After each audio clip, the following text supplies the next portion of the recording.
Good afternoon, everybody. Thanks for coming. Last night, the president was honored to announce Judge Neil Gorsuch as his nominee to serve as the next justice of the Supreme Court. It was an unbelievably phenomenal evening. Immediately after being announced, Judge Gorsuch was honored to meet with Maureen and Father Scalia. As some of you have reported, his first call after coming back behind the podium was to Merrick Garland, who would also note has already come out to say that Judge Gorsuch deserves a fair hearing.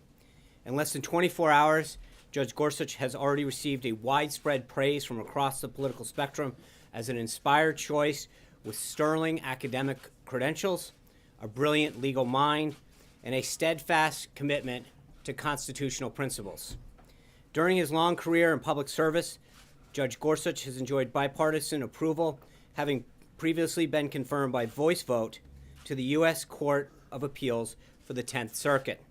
In fact, 12 current Democratic senators, including Minority Leader Chuck Schumer, Senator Dianne Feinstein, Senator Leahy, were all in office when he was first confirmed without opposition in 2006. With as many as 8 Democrats, like Senators Blumenthal, Durbin, McCaskill, already supporting a full hearing and vote for Judge Gorsuch, there is no question that he is a widely respected jurist who deserves to have his nomination fairly decided upon by the United States Senate. Now that Judge Gorsuch has been officially named, I hope you all allow me to talk for a moment about how exceptionally qualified he is to succeed the late, great Anton Scalia. Judge Gorsuch's academic record is impeccable, and as he said last night, the president holds education in the highest regard.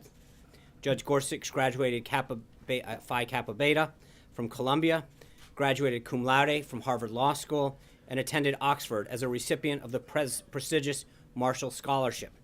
Like Justice Scalia, the cornerstone of Judge Gorsuch's judicial philosophy is fidelity to the text. He believes that judges should not base their decisions solely on the law and the Constitution. He believes, sorry, I almost screwed that one up, that his decisions should be based solely on the law and the Constitution, not on their own policy preferences or personal feelings. He will be a reliable and principled voice on the bench, preserving equal justice under the law, regardless of background. And I would note, I'm going to caveat this, but to my understanding, I think he would be the first justice that will serve as someone he clerked for on the bench. So it'll be a sort of a first when he is confirmed by the Senate. Now on to the issues of the day. Today's February 1st, which means we are kicking off Black History Month. The president has events planned throughout the month, starting today with a listening session that occurred early this morning with African American leaders in the Roosevelt Room. The meeting also included some of the administration's African American appointees. Later today, the president will issue a proclamation. The U.S. Postal Service kicked off the month by issuing the Dorothy Height Forever Stamp, the 40th stamp in their Black Heritage Series. Dr. Height led the National Council of Negro Women for 4 decades and was awarded the Presidential Medal of Freedom by President Bill Clinton in 1994 and the Congressional Medal of Freedom by President George W. Bush in 1994 and 2004. President Obama delivered her eulogy in 2010, and President Trump is now proud that the post office is honoring her incredible legacy as a civil rights icon. At events throughout this entire month, we'll celebrate the contributions of courageous African American leaders from Harriet Tubman and Frederick Douglass to Martin Luther King Jr. and Clarence Thomas. African American history is American history, and this month is a great reminder of that. Continuing with today's schedule, the Vice President went to the Hill with Judge Gorsuch to meet with lawmakers for the first time since being named last night. On the Hill, the Vice President met with Majority Leader McConnell, and the staff spearheading Judge Gorsuch's nomination will also meet with Senators Cornyn, Grassley, Hatch, and Gardner. With Judge Gorsuch on Capitol Hill, I think it's a good time to talk about the confirmation process. Neither of the 2 Supreme Court justices that President Obama nominated were subject to the 60-vote threshold of the Senate filibuster. They received bipartisan support because Republicans, despite some political and philosophical differences, viewed them as mainstream and qualified, and Judge Gorsuch should receive the same fair treatment. Also this morning, the president met in the Roosevelt Room with representatives of outside groups to discuss Judge Gorsuch's nomination, including David Osteen of the National Right to Life, Paula White of the New Destiny Christian Center, Wayne LaPierre of the National Rifle Association, Penny Nance of Concerned Women of America, Charmene Yost of American Values, Juanita Dugan of the National Federation of Independent Businesses, Tom Collimore of the United States Chamber of Commerce, Grover Norquist of Americans for Tax Reform, Leonard Leo of the Federalist Society, Marjorie Dansfelter of the Susan B. Anthony List, and Morton Blackwell of the Leadership Institute. President Trump told the group that his decision on the Supreme Court is among the most important decisions he will ever make as president. He praised Judge Gorsuch for his academic and professional achievements and his lifelong devotion to the law. The attendees thanked the president for making such an inspired choice and for delivering what was, for many of them, their number one issue in the campaign. They committed vocally to supporting Judge Gorsuch throughout the confirmation process and expressed their desire for the Senate to move swiftly to give him a fair hearing and vote. The meeting closed with the president inviting the group in the Oval Office, which several attendees really enjoyed that honor. The president then had lunch with Secretary of State designate Tillerson. Mr. Tillerson's tenacity, broad experience, and deep understanding of the geopolitics are going to make him an outstanding chief diplomat for the United States, and the president is looking forward to the full vote of the Senate on his nomination. Later this evening, the president will participate in a standing legislative affairs strategy meeting with his team, who have been working closely with Congress to enact the president's agenda. So far, between the vice president and staff, we've had many productive conversations with members of both parties and both chambers on a variety of issues, from trade to the president's nomination for his cabinet and now the Supreme Court. Now, starting this week, our legislative affairs team will also conduct extensive outreach on behalf of Judge Gorsuch's nomination process. Clearly, this administration has made reaching out to Congress a top priority, but you know where I'm going with that. Democrats in the Senate continue to use every tool at their disposal to try to get away of the president's attempts to make America great again. Just today, Senate Democrats again refused to even participate in committee votes for Senate designates Price and Mnuchin, who were moved out of the Finance Committee with 0 Democrats present. Democrats also boycotted EPA Administrator-designate Pruitt's hearing. They are doing their constituents in our country a disservice by resorting to these childish tactics. The president's cabinet nominees will be confirmed on the floor of the Senate once Democrats actually allow them to get a fair vote. In other cabinet news, Attorney General-designate Senator Jeff Sessions was voted out of committee today. We look forward to his full vote as the next Attorney General. Additionally, Secretary of State Rex Tillerson, designate, is expected to receive a vote by the full Senate this afternoon. And finally, Veterans Administration Secretary designate Dr. David Shulkin will go before the Senate Committee on Veterans Affairs at 2:30 this afternoon. A few more things before I open it for questions. In terms of the schedule tomorrow, the president will attend the National Prayer Breakfast and have lunch with Harley Davidson executives here at the White House. The president will also meet with Senator Hatch, Senator Wyden, Congressman Neal, and Congressman Brady. Further guidance on all of those meetings will be coming soon. A few personnel announcements. Today, the president sent the following nominations to the Senate: Rachel L. Brand of Iowa to be Associate Attorney General, Stephen Andrew Engel of D.C. to be Assistant Attorney General, and Rod J. Rothstein of Maryland to be a Deputy Attorney General. On another note, yesterday we talked about recent reporting concerning the president's executive order protecting the nation from foreign terrorist entry. I want to draw your attention to some polls that have come out on that subject. For all the hysteria around the implementation of this order, the American people as a whole are very supportive of the action that the president is taking. A new Rasmussen report poll finds that 57%, which is a clear majority, of likely U.S. voters favor a temporary ban on refugees from Syria, Iraq, Iran, Libya, Somalia, Sudan, Yemen, until the government can do a better job of keeping these individuals out who pose a threat.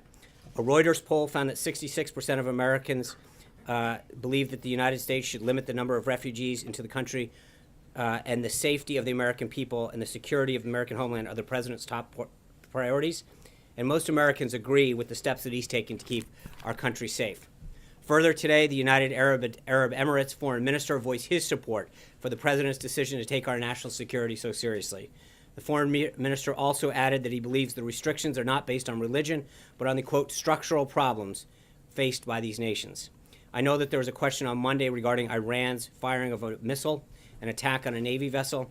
I'd like to introduce National Security Advisor General Michael Flynn to provide a quick update. General Flynn. Good afternoon, everyone. Recent Iranian actions involving a provocative ballistic missile launch and an attack against a Saudi naval vessel conducted by Iran-supported Houthi militants underscore what should have been clear to the international community all along about Iran's destabilizing behavior across the entire Middle East. The recent ballistic missile launch is also in defiance of UN Security Council Resolution 2231, which calls upon Iran not to undertake any activity related to ballistic missiles designed to be capable of delivering nuclear weapons, including launches using such ballistic missile technology. These are just the latest of a series of incidents in the past 6 months in which Houthi forces that Iran has trained and armed have struck Emirati and Saudi vessels and threatened United States and allied vessels transiting the Red Sea.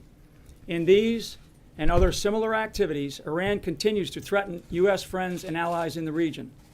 The Obama administration failed to respond adequately to Tehran's malign actions, including weapons transfers, support for terrorism, and other violations of international norms. The Trump administration condemns such actions by Iran that undermine security, prosperity, and stability throughout and beyond the Middle East, and which places American lives at risk. President Trump has severely criticized the various agreements reached between Iran and the Obama administration, as well as the United Nations, as being weak and ineffective. Instead of being thankful to the United States in these agreements, Iran is now feeling emboldened. As of today, we are officially putting Iran on notice. Thank you. Thanks, John. Thanks, General. We are going to have a background briefing with NSC staff today at 4 o'clock here in the briefing room. Further details will be provided on that subject. So thank you, General, with that. As we start off, I mentioned yesterday, I'm pleased that we've expanded the briefing room, at least virtually. And so with that, as I begin to take your questions, I'm pleased to offer the first ever Skype seat question in the White House briefing room to Kim Kalunian from WPRI in Rhode Island. Kim? Thank you. Good afternoon. Can you hear me okay? We can. Great. Just this week, the mayor of Providence, Rhode Island, began calling our capital city a sanctuary city. As we know, President Trump's executive order says the White House will begin publicizing a weekly list of these municipalities and pledges to withdraw federal grant money from them. What I'm wondering is how soon we can expect to see this list, and how soon should cities like Providence expect to see their federal funding cut? Thanks, Kim. I think the president's goal in ending sanctuary cities is pretty clear. We want to, as we mentioned with these other actions, keep America safe. The goal is to make sure on two fronts. One, that we're doing everything we can to protect American citizens, institutions, and ending sanctuary cities is one of the ways in which we continue to do that. Furthermore, the president's been very clear through his executive order that federal funds paid for by hardworking taxpayers should not be used to help fund sanctuary cities. As we continue to implement this executive order and fulfill the pledge that he made, we'll have further updates on how that list will come out and when it will come out. So I look forward to following up on that as well. With that, David Jackson. David is not here, but I'll ask a question. Go for it. Maybe he's on Skype. The president's daily briefing has been renamed the Daily Intelligence Briefing. Can you tell me how that differs at all from the PBB? Is the president receiving his intelligence briefing in writing or orally, and who is giving it? He did receive an intelligence briefing today. Director Pompeo was here. General Flynn, his national security advisor, his briefer. He receives an intelligence briefing and the PBD every day. Is there any sense that we should get out of the renaming of it from the PBD? I think it is a more comprehensive. Again, I think we went through this during the transition period, right? There is a difference between the raw intelligence and the analysis, and I think he is constantly updated by his national security team and other intelligence officials. But every single day he does receive the PBD, and then I think on top of that he is receiving intelligence briefings from his team. But the oral briefing does not necessarily happen every day? I can get back to you on that. He does get the PBD every day, and on a daily basis, meets with his intelligence team. Yes, Hunter. Two quick questions on We're not going to do this again. on Black History Month. Yeah. Is President Obama being invited to any of the Black History Month celebrations? Not that I'm aware of. It's day one. We just started it off. We'll have to get back to you on further details. I think. A second one, if I may. I think we have a lot. There's a lot of activities, as I mentioned, that the president is going to do to celebrate and honor this month. And this was just the first day of the month of February. Today he made the comment about Frederick Douglass being recognized more and more. Do you have any idea what specifically he was referring to? Well, I think there's contributions. I think he wants to highlight the contributions that he has made, and I think through a lot of the actions and statements that he's going to make, I think the contributions of Frederick Douglass will become more and more. Kristen. Yeah. Very quickly, can you clarify what was meant by we're putting Iran on notice? Well, as I mentioned, I think General Flynn and the NSC staff will have a briefing at 4 o'clock. They can go forward on that. I'm not going to get ahead. I think we wanted to make very clear that we felt as though that their actions were both provocative and a violation, and making sure that they understood that we weren't going to sit by and not act on those actions. Building the case to I'm not going to go any further than that, Kristen. No. Let me just ask you about the confirmation hearings. How does the president plan to get Chuck Schumer on board with his pick for the Supreme Court, Neil Gorsuch, when he has referred to him as a clown and accused him of fake tears? Well, I think there's two things. I think we're going to, you look at the support that's already come out. I think there's 8 senators already that have talked about the need to have a vote and his qualifications, and not just the Senate, but I mean, you look at the widespread support that came out for Judge Gorsuch last night across the spectrum. No matter your philosophical view of the court, I think his qualifications for the court, his academic background, make him an unbelievably highly qualified person. And so it's not just Chuck Schumer. I think the rest of the Senate, as he goes up there. But I think the interesting thing, hold on. I understand that. And I think Chuck Schumer has shown time and time again through this confirmation process with the cabinet that he's more interested in politics than actually moving the government along. And I think that is troubling.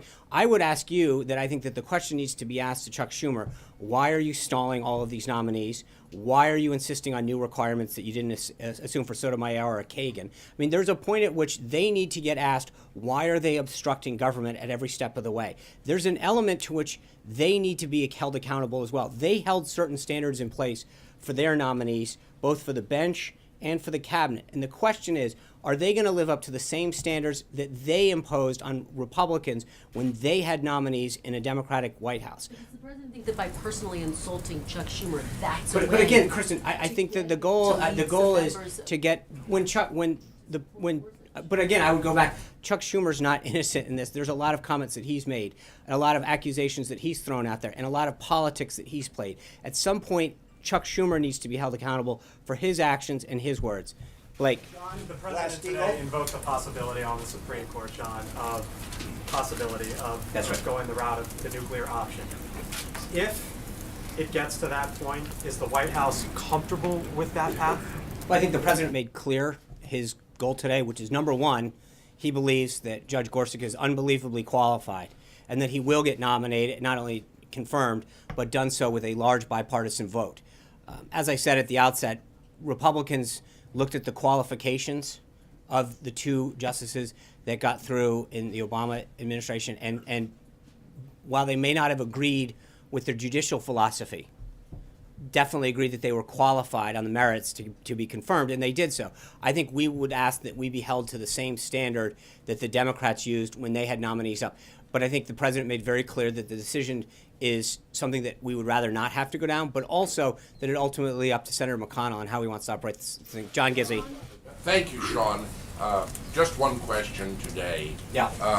Leading up to Judge Gorsuch's announcement last night and him coming out after, there were still rumors that Judge Hardiman was going to be nominated, and he in fact drove to Washington. No, actually, John, he didn't. That was media, that was misreporting. My understanding is that Judge Hardiman never left the Commonwealth of Pennsylvania. So, with all due respect, I can't be held accountable for reports that falsely stated that he was here. He never was at the White House. My understanding is he had a meeting in eastern Pennsylvania with another judge. But it was and again, I don't track his whereabouts, but my understanding is he never left the Commonwealth of Pennsylvania yesterday. So it was, we announced when we were going to make this announcement. I think it was a phenomenal way to introduce Judge Gorsuch to the American people and to the United States Senate. We invited Democratic members of the Senate Judiciary Committee. Unfortunately, none of them showed up. But it was an opportunity for them and the American people to see an amazing choice that the president made for the bench. Anita. Sean, my question is. You said one, John. I didn't ask the question.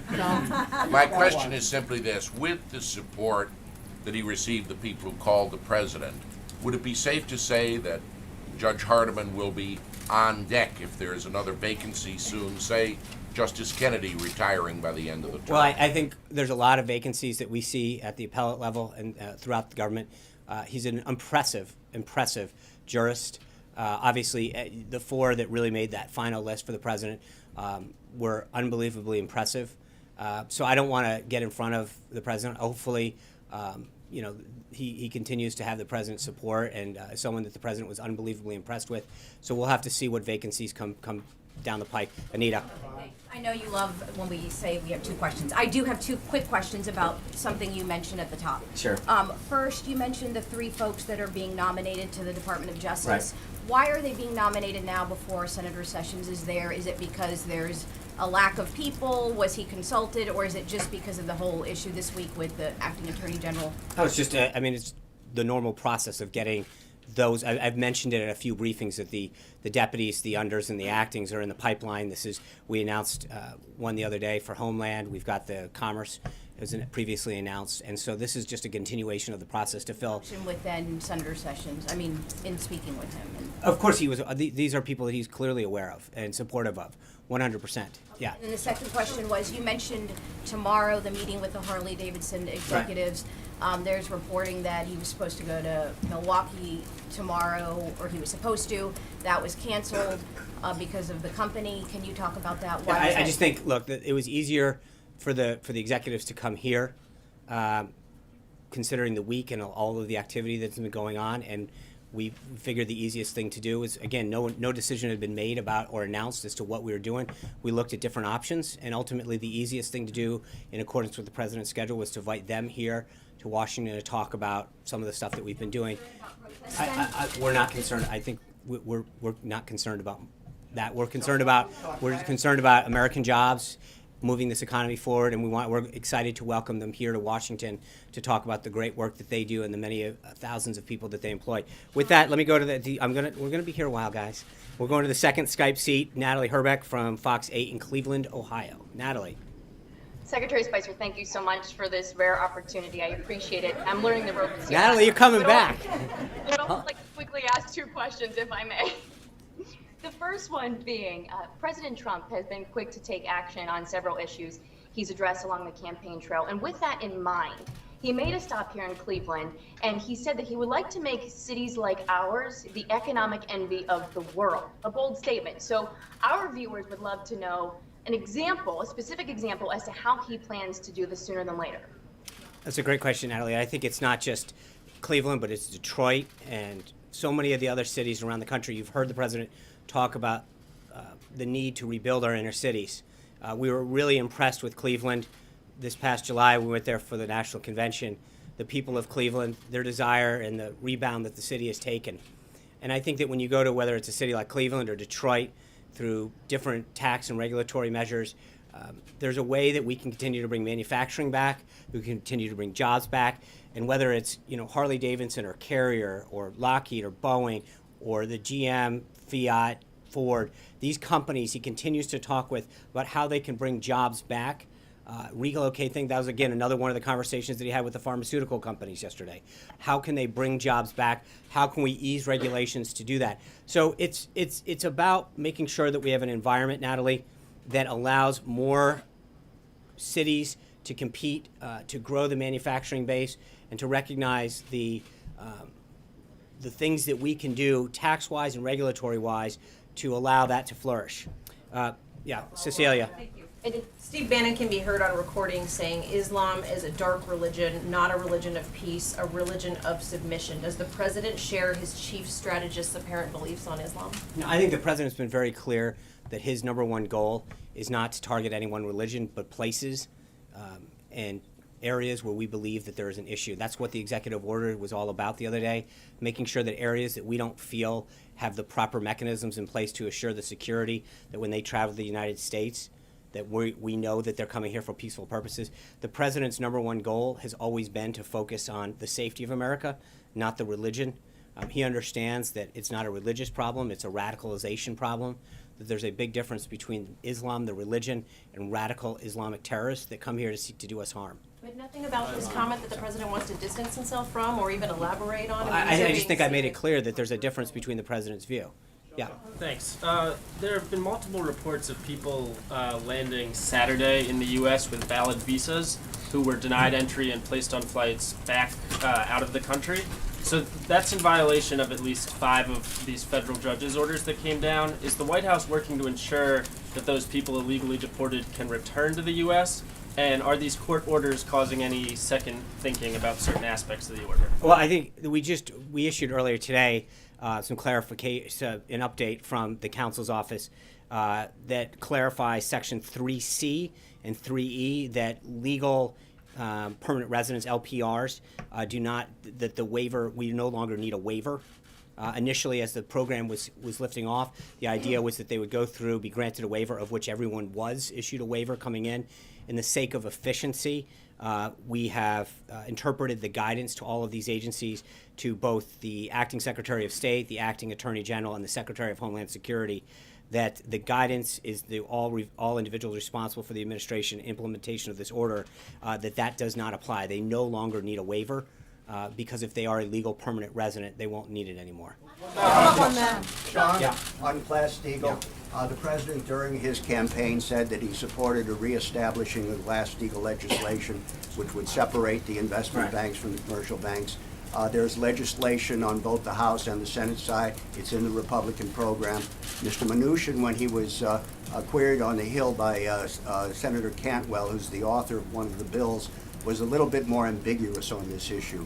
And I wish you could say something on where this president stands. I think part of the reason that it's ambiguous, we've got to get a Treasury Secretary confirmed, and I think that when we sit here and get asked questions about policy, and you go department after department, whether it's Treasury, Energy, EPA, that HHS, HUD, Education, the list goes on, and so you ask about issues and where the president's agenda is.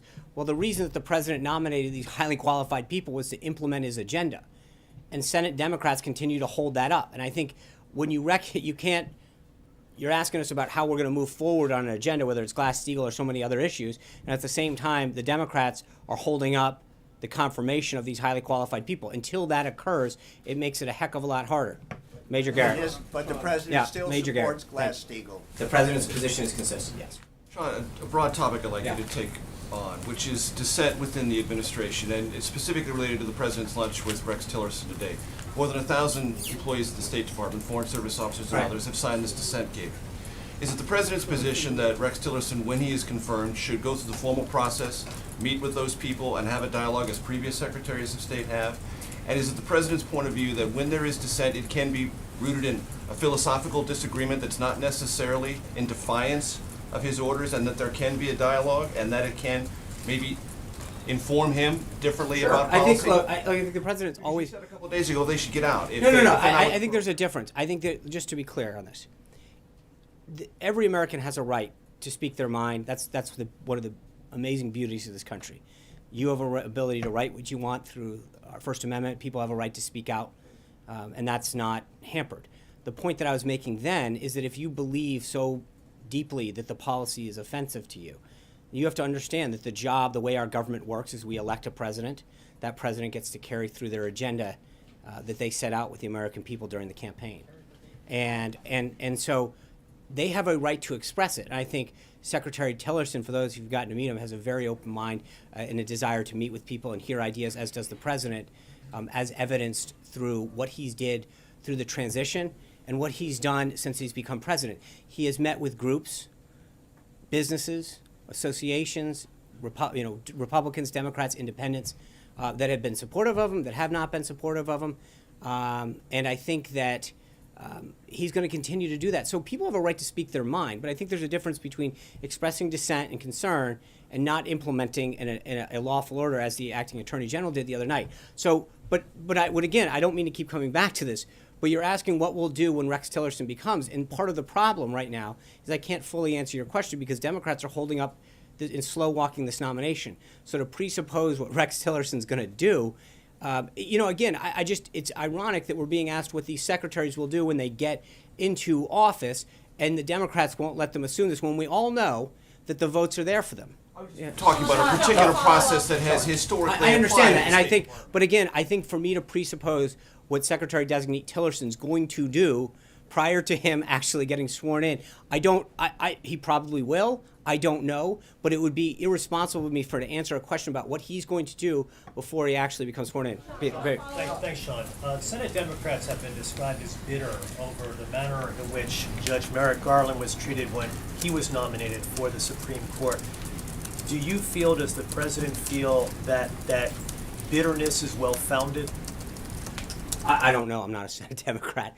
I think they have a right to feel the way they do. I think we've explained our position both during last year when this was going on, that we felt as though that this was up to the voters to make a decision on. And as I pointed out yesterday, so many voters made up their mind based on who they believe the candidates would appoint. Mr. Trump, then candidate Trump, now President Trump, was very clear about the type of people that he was going to put forward, both first in a list of 10 and then in a list of 11 additional ones.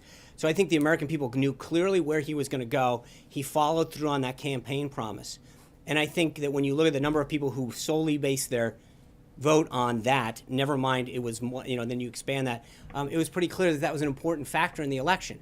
So I understand it, but I also think we had an election. It was a major issue in that election.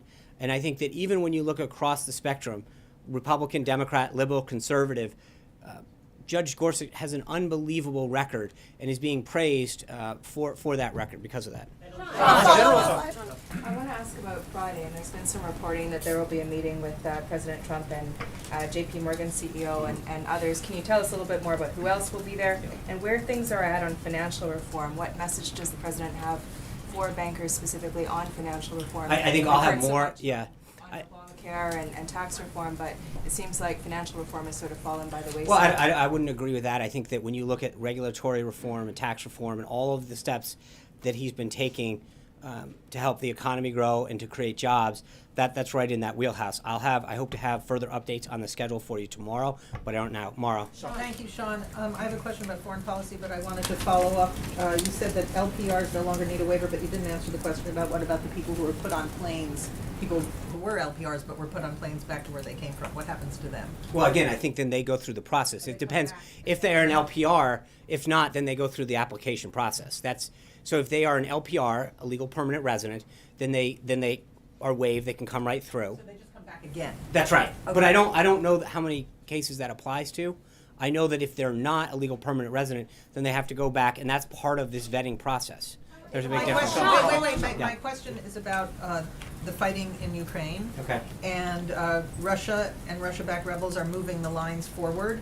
And I'm wondering if the president feels that Russia is testing him because this is coming so early in his administration before he's had a chance to fully assemble his team, and what he plans to do about it. The president's been kept aware of through his National Security Council and his National Security team as a whole what's been going on in the Ukraine, and we'll have further updates as we go on. Yeah. During the campaign last January, Donald Trump promised that on his first day in office, he would get rid of gun-free zones in schools and on military bases.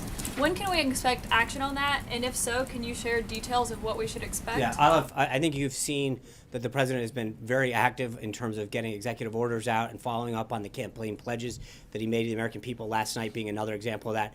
We're going to continue to move through this process. And I think we'll have further updates on where we are with respect to the rest of the EO process. With that, I want to go to my third Skype seat, Lars Larson of The Lars Larson Show.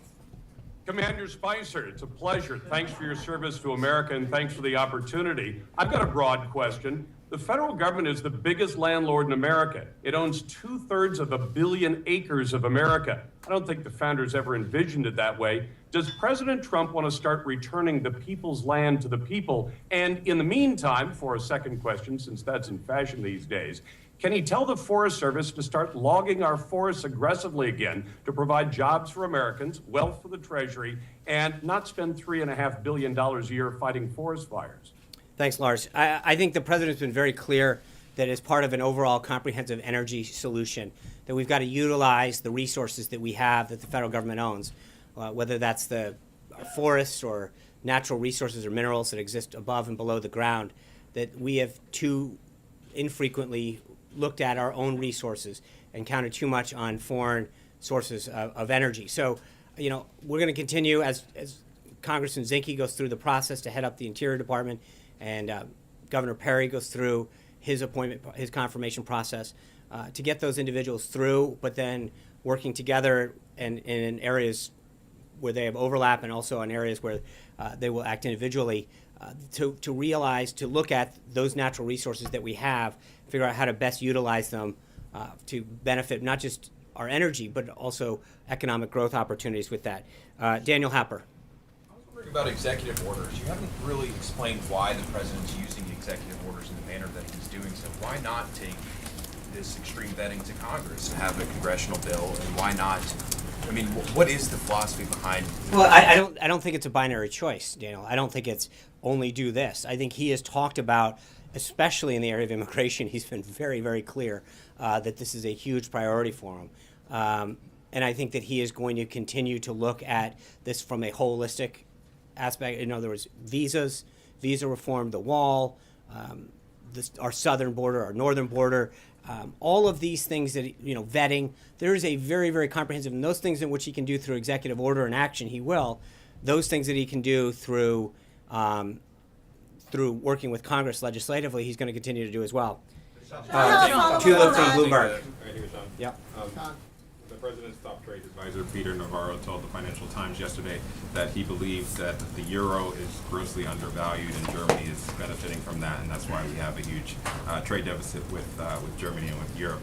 Does the president agree with that, that the euro is undervalued, and if so, does he plan to do anything? I think when it comes to currency valuation, I'm not going to get out yet. I think we've got a Secretary of Treasury that's in the confirmation process, and once that happens, I think then Secretary Mnuchin will be able to address that as well. Yeah. Sean, Dan Housley, 7 News Boston. I'd like to ask you about Kelly Ayotte's role shepherding. I was hoping you could ask about the Patriots. Well, I would like to ask you about that. You get a second if you do. Okay, I'll get a second on that. But can you talk about Kelly Ayotte's role shepherding Justice Gorsuch around the Capitol Hill? Sure. Look, Senator Ayotte is someone who is respected on both sides of the aisle. She has a lot of great relationships. She's a former attorney general. She understands the judicial process very well, but she's also, I mean, this process is a relationship process by and far. You're going around introducing a judge, someone who has not generally been exposed to the legislative process, definitely not the congressional process, is to the extent. Her relationship with President Trump was strained during the campaign. That's right, and I think that goes and shows, as I've mentioned several times, both through the transition and early, the president's not holding some kind of test about what degree of support you had for him. He wants the best and brightest to continue to serve this country in whatever capacity they can. I think Senator Ayotte very, very helpfully offered up her services. She's got a lot of relationships on both sides of the aisle. She's got a tremendous amount of experience in this field. And I think the president thought she was extremely qualified to do this, to help shepherd this unbelievably qualified justice through this process. And so she, as well as the team that we've gathered of individuals on staff here, are going to help get Judge Gorsuch through the nomination process. And I would say, just as a side note, that if you look at the amazing job that has been done by the team during the transition and now to get these amazing individuals through the process, despite all of the hype that continues to go about this individual is going to face this problem or which is the one person, each of them have really sailed through this process. And, you know, story after story says Democrats tried to take them out and couldn't land a glove. They're unbelievably qualified. They're unbelievably prepared. And I think that the same process that we followed with this is going to be followed with Judge Gorsuch, and I think we're going to have a very speedy Super Bowl follow-up. As an unbiased Rhode Island native, can you offer your Super Bowl pick? And President Trump has also shown quite an affinity for Tom Brady, Bob Kraft. I will. I think you know where I come down on that one. Thanks, Sean. Senators Murkowski and Collins both say they're going to go vote no on Betsy DeVos's nomination. That leaves 0 votes to spare, and Vice President Pence would have to cast a tie-breaking vote. Yep. So my questions are, how confident are you that you have all of the other Republican senators locked down, and what's the level of concern in the White House that her nomination is going to fail? 0. I am 100% confident she will be the next Secretary of Education. She is an unbelievably qualified educator, an advocate for students, and teachers, parents. It would be, I think that the games that are being played with Betsy DeVos are sad. She is someone who's been a tireless advocate over the last couple decades to really support reforms that benefit children. And they are going to be the real winners with her as the Secretary of Education. Sarah Murray. In terms of the two Republican senators who are voting no on Betsy DeVos and the outcry we saw from Republicans on the Hill earlier this week about how you guys dealt with the travel ban. First, is there more that the Trump administration and Trump himself should be doing to ensure that his party is on the same page with his priorities? And secondly, on the Yemen raid, can you give us more of an understanding of, was there a discussion about the risks involved in this? Was it a straightforward decision? And do you guys still view it to be a success in spite of the death of Navy SEAL? So first, I would just note, Sarah, that I've heard story after story in the last 40 days about how, whether, going back to the last question about these nominees and not getting through, Rex Tillerson was going to go down and so is going to, and every one of them, after they got to meet with senators of both sides of the party, have shown why the president chose them, because they were unbelievably qualified, unbelievably ready to lead and enact an agenda of change in the area of responsibility that they're taking over. And I think the same is going to be true for everyone else who's remaining. Two members of your own party disagree. So, I mean, the vote hasn't taken place. I think we've had some concerns in the past, and I think when these nominees have met with them and shared with them their thoughts throughout the process, and again, you can go back story after story, and again, each one of these folks who I've heard isn't going to make it is going to go over the finish line each time. And I think that, we hear it over and over again, and yet we succeed every time, and yet another roadblock is put up. Well, this person won't succeed. And yet, you look at each one of these people going through the process, and it's worked beautifully every time. And I think we're going to continue that path. With respect to Yemen, I think it's hard to ever say something was successful when you lose a life. But you got to understand that Chief Owens, he went back, deployed 12 times because he loved this country and he believed in the mission. And knowing that we killed an estimated 14 AQAP members and that we gathered an unbelievable amount of intelligence that will prevent the potential deaths or attacks on American soil is something that I think most service members understand, that that's why they join the service. And so you never want to call something a success 100% when someone's hurt or killed, and that was the case here.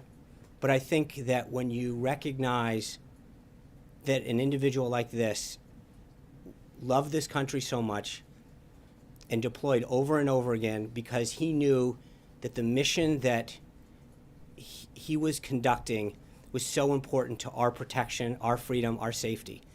And I know that when the president spoke to Karen, his wife, and talked about the 3 children that he left behind, she continued to impress upon the president, rather, that while it was an unbelievably sad and emotional time for her and her family, that he loved doing this. And so, again, I don't think you ever call anything 100% success, but what he did for this nation and what we got out of that mission, I truly believe, and I know the president believes, is going to save American lives. With that, let me go to the last question on the Skype, and then we'll continue. Jeff Job of South Central Kentucky, of the Jeff Job Publishing in South Central Kentucky. Jeff. Thank you for allowing me to be part of today's White House press briefing. Clearly, anyone paying attention will see that President Trump is aggressively acting on his campaign promises. This in itself gives hopes to my state, and particularly the region in which I grew up, Appalachia. We've seen countless politicians make promises at both state and national levels, and not only forget us, but to turn on it. So my question is, how soon or when will the rules restricting coal mining, coal burning, and coal exports be reversed? Thank you. Thanks, Jeff. I've talked about this a couple times so far, but I believe, the president has very clearly stated that clean coal in particular is an issue that's so important to our energy independence as well as our job creation in this country. And so whether you're talking about Kentucky or West Virginia or Pennsylvania or so many other places in this country that rely on coal, bringing the production of clean coal back is good for our energy independence, it's good for our economy, it's good for job creation, and it's something that he continues to talk about. And I think once we have Secretary of Energy confirmed, that we can continue to take steps to move forward with. Finn Gomez. Thank you. Where's Finn? Two questions for you. After the prime time announcement last night, it seems like the numbers are pretty good. Do you have a sense that this president will be more aggressive than his predecessors on seeking prime time airplay for his announcements? And two, top Democrats are asking the Defense Department to investigate Michael Flynn for possible violation of the Constitution. Do you have a, sounds like you saw that story, did you get a response to that? Yeah, I think on the airtime issue, that's something that we're not particularly suffering from when it comes to attention. And I think the president does a phenomenal job of getting attention and getting his message out. His use of social media in particular is something that when you look at the number of people, I think we did something like 11 million people watching the address on Facebook Live last night. Obviously, if we have important issues to discuss with the nation or announcements to make or nominations, then we'll request time. I don't think that that's something that we've spent a ton of time figuring out. I think we're doing pretty well on that front. And then I'm sorry, the second question, Mike? The request from Democrats to investigate Flynn for a possible violation of the Emoluments Clause? Yeah, so General Flynn, like I think probably countless, if not hundreds of retired flag officers, joins a speaking bureau and has given speeches at various places. And I think that is something that is kept in practice. And the Department of Defense is the appropriate place for them to review it. But as I said, I think that when you look at so many countless retired flag officers, that's something that generally keeps the thing. Zeke. Hey, Sean. General Flynn, the way that here, offered some criticism of the Obama administration's handling of Iran in particular. Is that something we should be expecting to hear more from this administration, whether it be on foreign policy or other issues, criticism of the previous administration going forward? I think in areas where there's going to be a sharp difference, in particular national security, in contrasting the policies that this president is seeking to make the country safer, stronger, more prosperous. He's going to draw those distinctions and contrasts out. But it's in this particular area, I think the president, when it came to the Iran nuclear deal, was very, very adamant in his opposition to the deal and to its implications. And so he's going to continue to make sure that the American people know that some of these deals and things that were left by the previous administration, that he wants to make very clear what his position is and his opposition to them. And the action and the notice that he put Iran on today is something that that is important, because I think the American people voted on change. Again, this is another issue that he was very clear about. So with that, thank you guys. I'll see you tomorrow. Take care. Have a good day. One more, sir.